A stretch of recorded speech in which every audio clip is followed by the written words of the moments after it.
News 10 சேனலை like பண்ணுங்கள், share பண்ணுங்கள் அண்ட் சப்ஸ்கிரைப் பண்ணுங்கள். டாடா. ஆளுங்கிறதுல எப்பவும் வந்து நம்ம தமிழில் நல்லா இருக்கணும், தமிழ் நல்லா இருக்கணுங்கிறது தான்.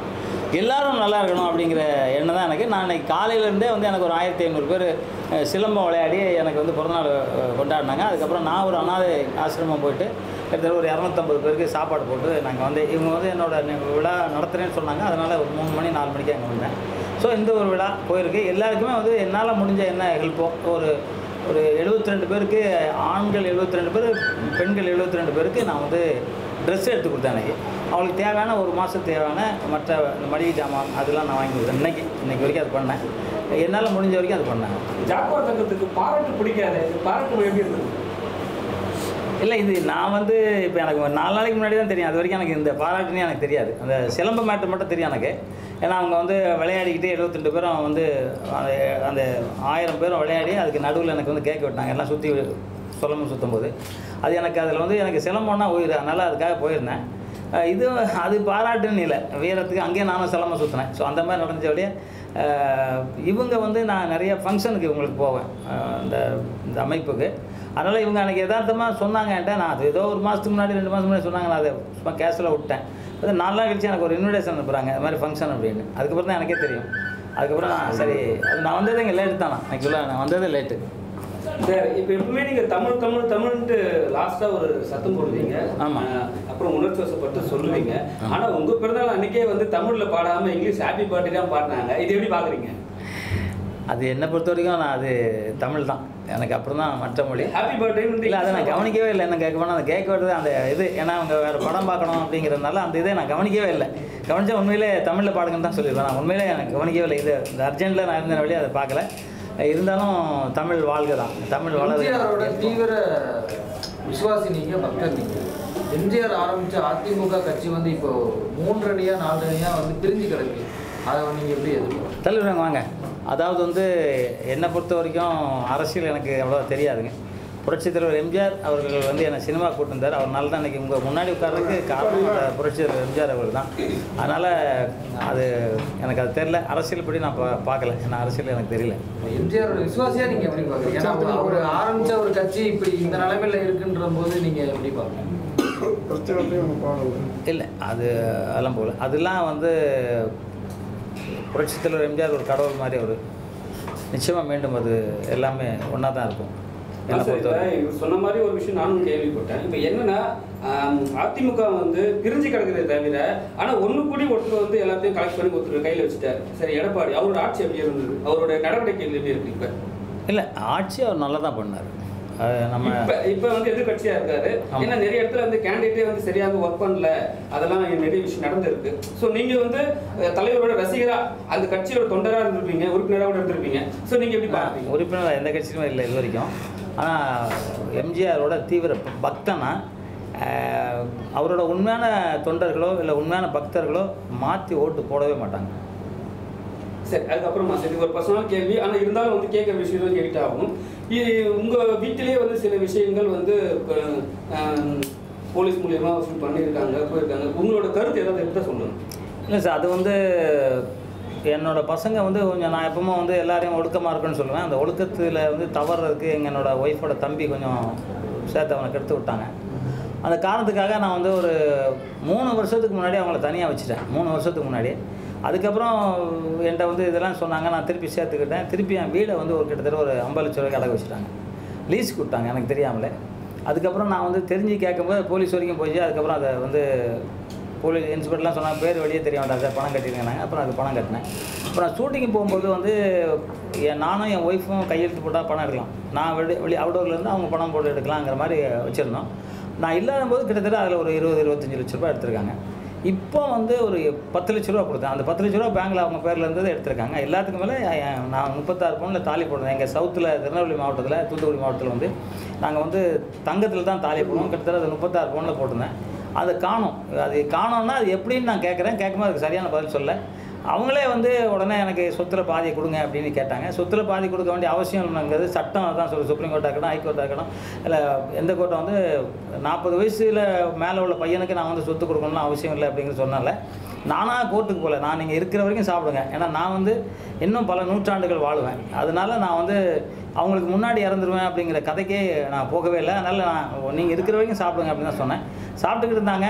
திருப்பியும் வந்து அந்த வீடை லீஸ் கொடுறது, திருப்பி வந்து தகாத ஒரு, அதாவது என்னோட பேரை கெடுக்கிற மாதிரி. அதாவது நான் இப்போ வந்து எங்கள் கில்டில் தான் இப்போ பிரச்சனை. இந்த பிரச்சனை எங்கள் வீட்டு பிரச்சனையோட கில்டு பிரச்சனை தான். கில்டில் இருக்க பிரச்சனையை அவங்களே வந்து கில்டில் உள்ளவங்க வீட்டுக்கு எடுத்துகிட்டு வந்து இவங்க 1க்கு 2 பொய் சொல்லி அந்த பொய்யை இவங்க நம்புகிறாங்களோ நம்பலையோ, ஏன்னா இவங்க பிரச்சனை தாலி விற்கிறாங்க, அதை விற்கிறாங்க. ஏன் ஜெயலலிதா அம்மா வந்து ஒரு கிலோவுக்கு மேலே ஒரு தங்க யானை கொடுத்தாங்க, அந்த யானையை விற்றுருக்காங்க.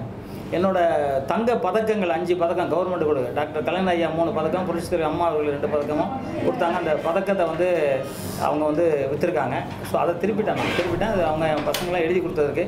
இதுக்கு மேலே நம்ம வீட்டுக்குள்ளே இருந்தாக்க அவங்க இருந்தாங்கன்னா நாளைக்கு இப்போ எனக்கு 72 வயசு, எனக்கு வந்து உழைக்க முடியுமாங்கிறத விட எனக்கு வந்து சித்தர் வழிபாட்டில் இருக்கிறதுனால நான் வந்து அந்த வழிபாட்டில் நான் தீவிரமாக இருக்கேன்.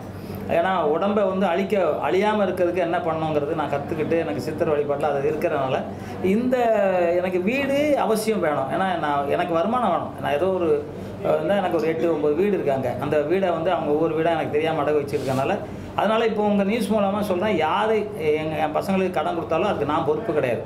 ஏன்னா ஏற்கனவே வந்து விடுதலை சிறுத்தை கட்சிக்கிட்ட ஒரு 5 ரூபாய் 6 ரூபாய் வாங்கியிருக்காங்க ஒரு வீடு. நான் மேலே இருக்கேன் அந்த வீடு. அந்த வீட்டில் வந்து இதில் ஜாகுவார் தங்கம் இருக்காருங்கும் போது என்னோடய ஒய்ஃபோட தம்பி சொல்லி அவர் மென்டல் ஹாஸ்பிட்டலில் இருக்கார். அவர் வந்து மென்டல் ஹாஸ்பிட்டலில் இருக்கார். அவர் செலவுக்கு தான் அந்த வீடை நாங்கள் அடகு வைக்கிறோம் அப்படின்னு சொல்லி வச்சுருக்கோம். அடுத்த நாள் நான் ஒரு டிவியில் இது மாதிரி உங்கள் மாதிரி டிவியில் வந்து பேட்டி கொடுத்தா அந்த மாதிரி பார்த்துட்டு என்கிட்ட வந்து கேட்டு அதுக்கப்புறம் அந்த வீடை மீட்டு எடுக்கிறப்ப பெரிய பாடாச்சு. அதில் வந்து விடுதலை சிறுத்தைகள் கட்சியெலாம் உள்ளவர் நுழைஞ்சி அவங்க வந்து இந்த 6 லட்சத்தை வந்து 25 லட்சமாக கொடுத்தா தான் முடியும்ட்டாங்க. அது நிறையா வீடியோ ஆதாரம் இருக்குது. என்கிட்ட வந்து அவங்கக்கிட்ட பணம் கொடுத்து 21 லட்ச ரூபா கொடுத்து செட்டில் பண்ணி தான் என்கிட்ட இருக்குது. அதுக்கப்புறமா திருப்பி பணம் கேட்டனால நான் அதுவும் அன்பு சகோதரர் திருமாவளவன்கிட்ட ஃபோனில் சொல்லி அவர் ஃபோனை அவங்கள்ட்ட கொடுக்க சொல்லி அவர் திட்டி அவங்கள அனுப்பிச்சார். இது தேவையில்லாத ஒரு டென்ஷனாக இருக்கனால நான் 40 வயசுக்கு மேலே அவங்களுக்கு உழைச்சி கொடுக்க வேண்டிய சட்டமும் அப்படி இல்லைங்கிறனால அவங்க தனியாக போங்கன்னு சொல்கிறேன். அது என்ன செலவோ அது மாதம் என்ன செலவோ அது தரேன்னு நான் சொல்லிவிட்டு அதுதான் சொல்கிறேன். கோர்ட்டும் அதான் சொல்லுது. அதனால் கோர்ட்டில் இருக்குப்போம். அதனால் அதை பற்றி கொஞ்சம் விளாவாரி என்ன சொல்ல முடியல. சரி மாஸ்டர், ஒரு நிமிஷம் ஒன்று தான். இப்போ நீங்கள் சித்தர் வழிபாடுன்னு சொன்னீங்க. ஆனால் வந்து உங்கள் மேலே வந்து ஒரு பெண் கூட வந்து நீங்கள் இருக்கிற மாதிரி வந்து ஒரு சித்தரிக்கிற மாதிரியோ இல்லை அவங்க சொல்கிற மாதிரி ஒரு விஷயம் சொல்கிறாங்க. அது எப்படி நீங்கள் பார்க்குறீங்க? எப்படி அது பதில் ஏதாவது கொடுக்குறீங்க? அதாவது யார் சொன்னாங்களோ அதே ஆள் என்கிட்ட டிரைவராக இருந்தார் ஒரு 10 வருஷமாக. அவர் தற்சமயம் வந்து அவர் போரூரில் கல்யாணம் செட்டில் ஆகிட்டார். இப்போ அவர் வந்து இப்போ உதாரணத்துக்கு வந்து நான் சிஎம் கூட ஒரு ஃபோட்டோ எடுத்துக்கணும், அவரும் நின்று எடுக்க வச்சுருப்பேன். அந்த ஃபோட்டோவெல்லாம் கொஞ்சம் வெளியில் அவர் மிஸ்யூஸ் பண்ணுறாருன்னு எனக்கு சிஎம் ஆஃபீஸில் சொன்னனால அதை அவரை கூப்பிட்டு கண்டித்து அவர் வேலையில் நிறுத்தினேன். ஸோ அவர் வந்து அவங்க அப்பா ரொம்ப சீரியஸாக இருந்தார். அந்த டைமில் நான் தான் தூக்கிட்டு போய் ஹாஸ்பிட்டல் காப்பாற்றினேன். அவர் வந்து வேலையை விட்டு தான் நிறுத்தினேன். அவர் என்கிட்ட பழக்கத்தில் இருக்கார். நான் வேலையை விட்டு நிறுத்தினோன்னா இவனுங்க வந்து ஆப்போசிட் குரூப் என்ன பண்ணிடுச்சு, அவருக்கு ஃபோன் போட்டு இது மாதிரி வந்து அவர் ரொம்ப கெட்டவர் அப்படி இப்படின்னு சொல்லி இது மாதிரி அந்த பொண்ணுங்கிட்ட ஏன்னா ஒரு ஃபோட்டோ இருந்தால் கொடுங்க அப்படின்னு கேட்குறாரு. இல்லைங்க அவர்லாம் அப்படி இல்லைங்க, நான் ஒரு 10 வருஷமாக அவருக்கு டிரைவராக இருக்கேன், நான்லாம் அப்படி கிடையாது அப்படின்னு சொல்கிறேன். அந்த அவர் அப்படியே கிடையாதுங்கிறான். ஒரே ஒரு ஃபோட்டோ மட்டும் இருந்தால் பரவாயில்ல, நான் அவரை என்ன பண்ணுவேன் தெரியுமா அப்படின்னு கேட்குறாரு. ஏன்னா அப்படி ஒரு ஃபோட்டோ இல்லைங்கிறது அவர் வாயால் சொன்ன ஆடியோ ரெக்கார்டு இருக்குது. அந்த பையன் உடனே எனக்கு அனுப்பிச்சி விட்டான். நான் என்னென்ன இது மாதிரி பேசுகிறானே அந்த ஆள் கிழிச்சு தொங்க போட்டேன். ஏன்டா நீ இது மாதிரி சொன்னியே, இப்போ இது மாதிரி சொல்லியிருக்கேன் என்னடா அர்த்தம்னு சொல்லி என்கிட்ட காலில் மன்னிப்பு கேட்டார். ஆனால் அதுதான் உண்மை.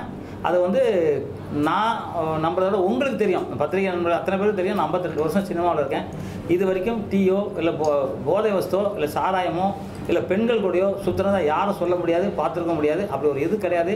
எங்கள் ஆஃபீஸில் உள்ள ஸ்டாஃப் அவங்க அந்த ஸ்டாஃபுக்கு வந்து என்ன பிரச்சனைனா உள்ள பணம் திருடினதை எனக்கு கண்டுபிடிச்சி கொடுத்தாங்க. அதுக்கப்புறம் இப்போ வந்து நான் ஒரு 2.5 மாதம் நான் வந்து கேரளாவில் ஒரு படம் ஹீரோவை நடிக்கிறேன். அந்த படத்தை ஷூட்டிங் போயிருந்தேன். அந்த 2.5 மாதத்தில் கிட்டத்தட்ட 26 லட்சம் ரூபாய் திருடிருக்காங்க. அதை வந்து எனக்கு தெரியாது, நான் ஸ்கூலுக்கு போல படிக்கலை. அதை வந்து அவங்க வந்து பேங்க்கு அக்கௌண்ட்டை வாங்கி இந்த இதை பார்க்கும்போது அது 26 லட்சம் ரூபாய் திருடு இருக்குது. அந்த திருட்டை கேட்டதுனால இவ யார் கேட்குறதுன்னு சொல்லி அந்த அம்மா அடித்து அந்த அம்மா ஹாஸ்பிட்டலில் அட்மிட் ஆகி அவங்க போய் போலீஸ் ஸ்டேஷன் வந்து அவங்க அத்தனை பேர் மேலே எஃப்ஐஆர் போட்டாங்க. ஸோ இது அந்த கேஸை வந்து இவங்க திருப்பி ஏன் மேலே பழிய போடுறாங்களே. ஓப்பனாக சொல்கிறதா நான் 65 வயசுக்கு மேலே உடல் உறவு நான் பண்ணவே இல்லை, இனிமேல் பண்ணவும் மாட்டேன். ஏன்னா நான் வந்து சித்தராக இருக்கிறனால எனக்கு அந்த இது எனக்கு பிடிக்காது. வந்து இப்போ நீங்கள் பார்த்துருப்பீங்க காசிலாம் போனீங்கன்னா அகோரிகள் இருப்பாங்க, நியூடாகவே போவாங்க. அவங்களுக்கு எந்த விதமான எஃபெக்டும் இல்லாமல் தான் இருப்பாங்க. சின்ன குழந்தை கூட அப்படி இருக்கும், ஆனால் அவங்களுக்கு இருக்காது. ஏன்னா அவங்க தன்னோட உடம்புலேருந்து அதெல்லாம் கட்டுப்படுத்துவாங்க. அந்த மாதிரி நான் கட்டுப்படுத்தினால தான் நான் 200 வயசும் வாழ்வேன்னு அப்படின்னு சொன்னேன். இது ஒரு சந்தர்ப்பமாக இருக்குது. இப்போ யாருக்குமே தெரியாது, யாருக்குமே நான் இதை சொல்லவே இல்லை. இப்போ உங்கள் மூலியமாக வந்து நிறைய பேருக்கு இது தெரிஞ்சிருச்சு அப்படி ஒன்று இருக்குங்கிறது. இப்போ டாக்டர்கிட்ட கேட்டால் கூட சொல்லுவாங்க, நிறைய சித்தர்கள்ட்ட இது மாதிரி இருக்கவங்க அது முடியும் அப்படின்னு சொல்லுவாங்க. அது என்னால் முடியுது, நான் அப்படி இருக்கிறேன். அது பொய்யான தகவல், மிக மிக பொய். ஒரு பெண்ணை பற்றி ஒருத்தர் தவறாக சொல்கிறான்னா அவங்க அம்மாவும் பொண்ணு தான், அவங்க பொண்டாட்டியும் பொண்ணு தான், அவங்க பொண்ணு தான். அந்த பொண்ணு மாதிரி நினைக்கணும். அந்த பொண்ணுக்கு ஏற்கனவே ஒரு வாட்டி கல்யாணம் நிச்சயதார்த்த வரைக்கும் நின்று இந்த ஒரு வார்த்தையெல்லாம் நின்று போச்சு. திருப்பி அதை வந்து நான் வேண்டாம், கிளற வேண்டாம் அப்படி தான் நினைக்கிறேன். ஏன்னா திருப்பி அவங்களுக்கு வந்து மேவோ ஜூன் ஜூலையில் கல்யாணம், ஏன்னா நிச்சயதார்த்தம் நடந்துருச்சு. திருப்பி அவங்க பேரை நம்ம தொடக்கூடாது அப்படின்னு தான் நினைக்கிறேன். உங்களை கையெழுத்து கும்பிட்றேன். யாரும் அவங்க பேரை சொல்ல வேண்டாம். இப்போ நான் சொன்னதாக இருக்கட்டும், பேரெலாம் சொல்ல வேண்டாம். அவங்க எப்போ எங்கே இருந்தாலும் நல்லா இருக்கணும். இவங்க மாதிரி துரோகிகள், பணம் திருடனவன் என்ன வேணால் சொல்லுவான். ஏங்க இப்போ வந்து உதயநிதி ஸ்டாலின் சொல்கிறான் விட்டேன், இந்த மாதிரி ஒரு பொண்ணு கூட சுற்றினாருனே, எல்லாருமே அண்ணாவை சொன்னாங்க, கலைஞர் சொல்கிறாங்க, எல்லாரையுமே சொன்னாங்க. ஏன் ஏசுநாதரை சொல்லியிருக்காங்க, நம்ம பார்த்துருக்கோம். அதெல்லாம் வந்து பொய் சொல்லணும்னு சொல்லிக்கிட்டு தான் இருப்போம். அந்த காலத்துலேயும் சொல்கிறான், இப்போவும் சொல்ல தான் செய்வான். அதில் வந்து இப்போவும் பத்திரிகை நீங்கள் வந்து எங்கே என்ன சொல்கிறது, அந்த காலம் அப்படிலாம் பத்திரிகை கிடையாது. இப்போ நீங்கள் எங்கே எவன் பண்ணாலும் கண்டுபிடிச்சிருவீங்க. உங்களுக்கு தெரியாது ஒன்றுமே கிடையாது. இப்போ நானே பொய் சொன்னாலும் உங்களுக்கு தெரியாமல் இருக்காது. ஆக நான் சொல்கிறது உண்மை, அவங்க சொல்ல பொய்ங்கிறது நான் ஆதாரபூர்வமாக நிரூபித்து போலீஸில் எஃப்ஐஆர் போட்டிருக்கேன். ரொம்ப நன்றி. Hi, this is Minna. Like, share, subscribe, News 10 Tamil.